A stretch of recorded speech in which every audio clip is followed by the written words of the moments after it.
In the summer of 2023, a woman named Rachel Maddox sat in the parking lot of a Kroger in Columbus, Ohio, and cried. She had just done the math on her phone calculator. Her paycheck was $2,100. Her rent had jumped to $1,400. Her insulin, the medication she needed to survive, had gone up to $312 that month, and her cart inside that Kroger had $49 worth of groceries in it. The numbers did not add up. They had not added up in months, and Rachel was not broke in the way people imagine when they picture someone who is struggling. She had a job. She had a car. She showed up every single day. She did everything right, and she still could not breathe. Rachel is not alone, not even close. According to a 2024 report from the Urban Institute, 7 in 10 Americans report serious difficulty affording at least one basic need: food,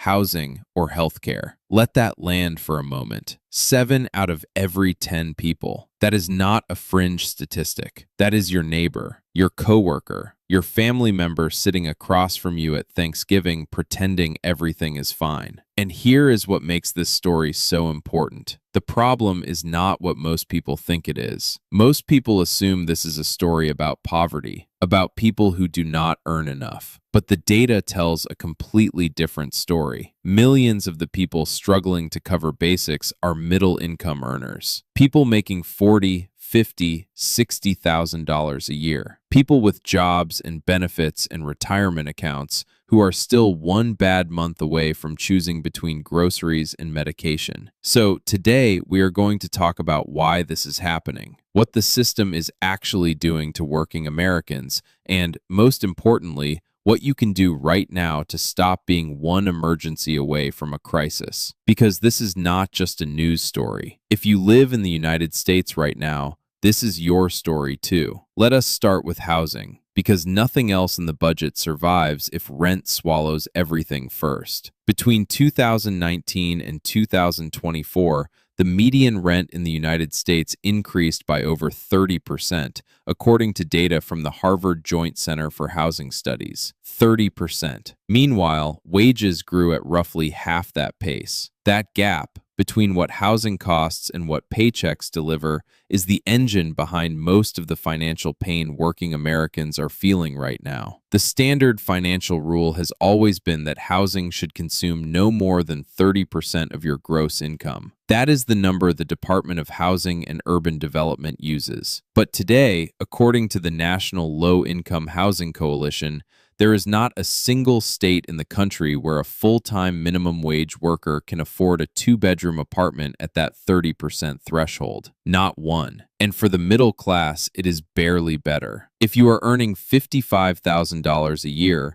roughly the median individual income in the United States, 30% of your gross is about $1,375 a month. Try finding a 2-bedroom apartment in Dallas, Phoenix, Nashville, or virtually any growing American city for that number. In most places, that budget gets you a studio if you are lucky and a long commute if you are not. But the housing crisis does not stop at rent. It feeds everything else. When rent consumes 50 or 60% of your take-home pay, and for millions of Americans it does, every other category in the budget becomes a game of triage. Groceries get cut. Healthcare gets deferred. Credit cards get used. And that is exactly what happened next in Rachel's story. Rachel started carrying a balance on her Visa card. Just a little at first. $300 one month, $200 the next. But the balance grew. And at 22% interest, which is close to the current national average for credit cards,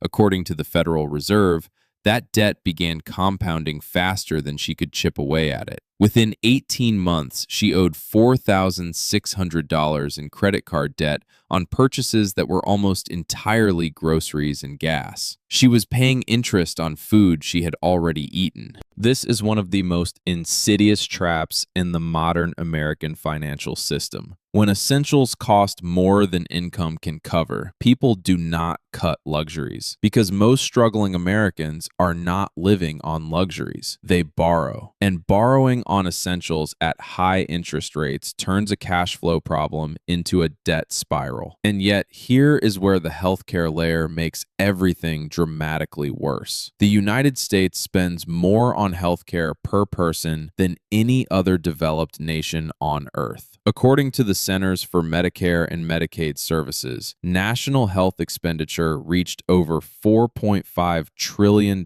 in 2022, and a significant portion of that cost lands directly on individuals and families through premiums, deductibles, and out-of-pocket expenses. A Kaiser Family Foundation study from 2023 found that the average annual premium for employer-sponsored family health insurance was over $23,000. Even with an employer covering the majority, the average worker's share was over $6,000 a year. That is $500 every single month before you see a single doctor. And if something actually goes wrong, the average deductible for an individual on a workplace plan is over $1,600. That means the first $1,600 of medical bills every year comes entirely out of your pocket before insurance pays a single cent. This is why a single emergency room visit, even for people who have insurance, can shatter a carefully maintained budget. And according to a survey by Bankrate, nearly 60% of Americans say they could not cover an unexpected $1,000 expense from savings alone. So you have housing costs that have outpaced wages. You have healthcare costs that drain hundreds every month before a single pill is swallowed. And now let us talk about food, because the grocery store has become one of the most quietly devastating battlegrounds in the American cost of living crisis. According to the Bureau of Labor Statistics, grocery prices rose over 25% between 2020 and 2023. Items that were once staples, eggs, chicken, cooking oil, bread, became genuine line items that families had to think about. A 2023 report from the Food Research and Action Center found that more than 1 in 8 American households experienced food insecurity at some point during the year. And food insecurity does not always look the way it is portrayed. It does not always mean empty cupboards. Often it looks like skipping meals so your kids can eat. It looks like buying the cheapest possible version of everything and hoping the nutrition is enough. It looks like Rachel in the Kroger parking lot doing math on a phone calculator. Now, here is something that rarely gets talked about in the mainstream conversation around this crisis. The trap is not just the cost of living. The trap is the structure of how most Americans are set up financially. Most people are living on one income stream with no buffer, no assets generating passive returns, and no plan that was built for a high-cost environment. That structure worked in a different era. It does not work now. And understanding that distinction is what separates the people who are slowly sinking from the people who are building a floor under their feet. Which brings us to what you can actually do about this. Not platitudes, not vague advice. A real, concrete plan built for the cost structure that exists in America right now. The first thing you need to do is build what financial planners call a bare bones budget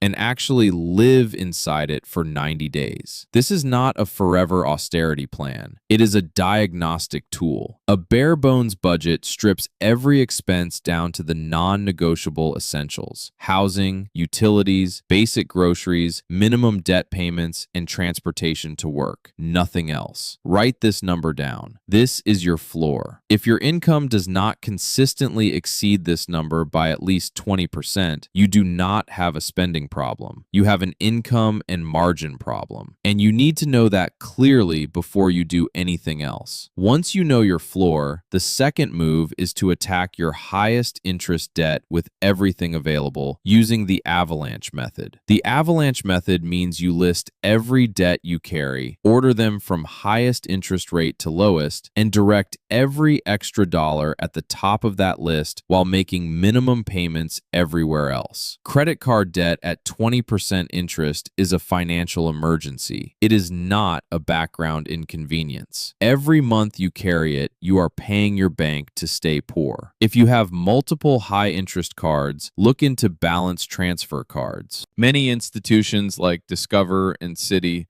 offer 0% introductory periods of 12 to 21 months, which can buy you crucial runway to pay down principal without hemorrhaging interest. Now, once the highest rate debt is under attack, the third step is to create what is called a high-yield savings account and park your emergency fund there. This is not your checking account. This is a completely separate account at an institution like Marcus by Goldman Sachs, Ally Bank, or SoFi, where you can currently earn between 4 and 5% annual yield on your cash. Your goal is 3 months of your bare bones budget number sitting in this account, untouched, for emergencies only. 3 months. That is your financial airbag. Without it, every unexpected expense, a car repair, a medical bill, a job disruption, sends you directly into debt. With it, you absorb the hit and move on. And here is where things start to shift in your favor in a fundamental way. Because once you have that buffer, you are no longer living in reaction mode. You are living in build mode. And build mode is where everything changes. The fourth step is to look hard at your housing cost and ask one question with brutal honesty. Is this sustainable on my current income, or am I subsidizing someone else's mortgage at the expense of my own financial life? This might mean getting a roommate. It might mean relocating to a lower cost of living market. Cities like Tulsa, Oklahoma, Pittsburgh, Pennsylvania, or Huntsville, Alabama consistently rank among the most affordable in the country for working Americans. It might mean house hacking, buying a small multi-unit property and renting out a unit to cover most or all of your mortgage, a strategy that has quietly built wealth for thousands of ordinary Americans. The point is this: housing is your largest expense, and small adjustments here create more financial oxygen than cutting Netflix ever will. The fifth step is to use every tax-advantaged account available to you, starting with your workplace 401k. If your employer offers a match, contribute enough to get the full match. Every dollar of match is an immediate 100% return on that money. No investment in the S&P 500 can beat that. If you are self-employed or your employer does not offer a match, open a Roth IRA through Fidelity or Vanguard. In 2024, you can contribute up to $7,000 per year to a Roth IRA. That money grows completely tax-free.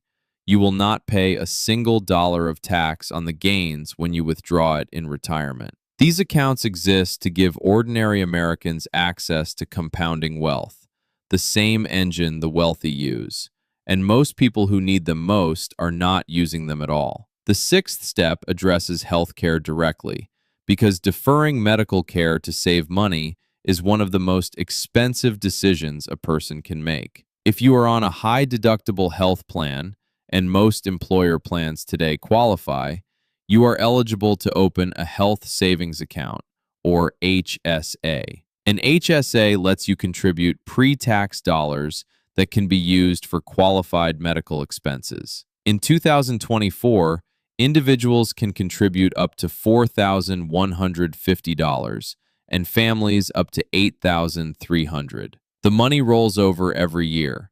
It is triple tax advantaged. Your contributions are pre-tax, the growth is tax-free, and withdrawals for medical expenses are tax-free. No other account in the American tax code does all three. If you have an HSA option and you are not using it, you are leaving one of the most powerful financial tools available to you sitting on the table. And the seventh and final step is to start building a second income stream, even a small one. Not because you are greedy, because in an economy where a single income stream can be disrupted by a layoff, an illness, or a company decision made in a boardroom you will never enter, one stream is not enough. This does not have to be dramatic. Freelance work on Upwork, selling on eBay or Etsy, a weekend service in your neighborhood, a skill you already have that someone will pay for. Even an extra $300 to $500 a month changes the math of your budget in ways that are hard to overstate.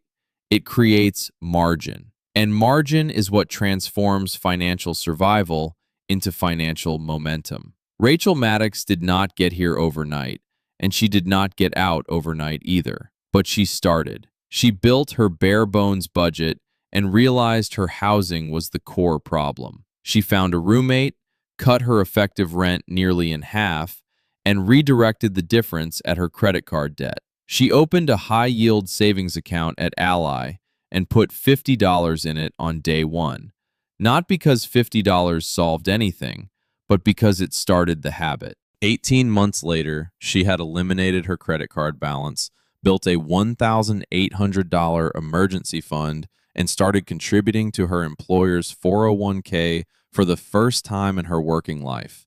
She is not rich, but she is no longer in that parking lot doing desperate math. And that is the point.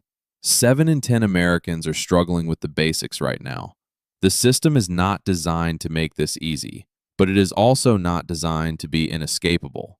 The people who find a way through are not the ones who earn the most or got lucky. They are the ones who stopped waiting for the pressure to lift and started building a structure that could hold them even when the pressure stays. That is you, right now, starting today. Here's your comment prompt for this video. Tell me below, which of the 3 basics is hitting you hardest right now? Food, housing, or healthcare? I read every single comment, and your answer will shape what we cover next. If this video opened your eyes, make sure you are subscribed because next week we are going deep on the HSA, the most powerful financial account most Americans have never heard of, and exactly how to use it to protect yourself from the single biggest budget killer working families face. You do not want to miss that one. We are building something here, and you are part of it.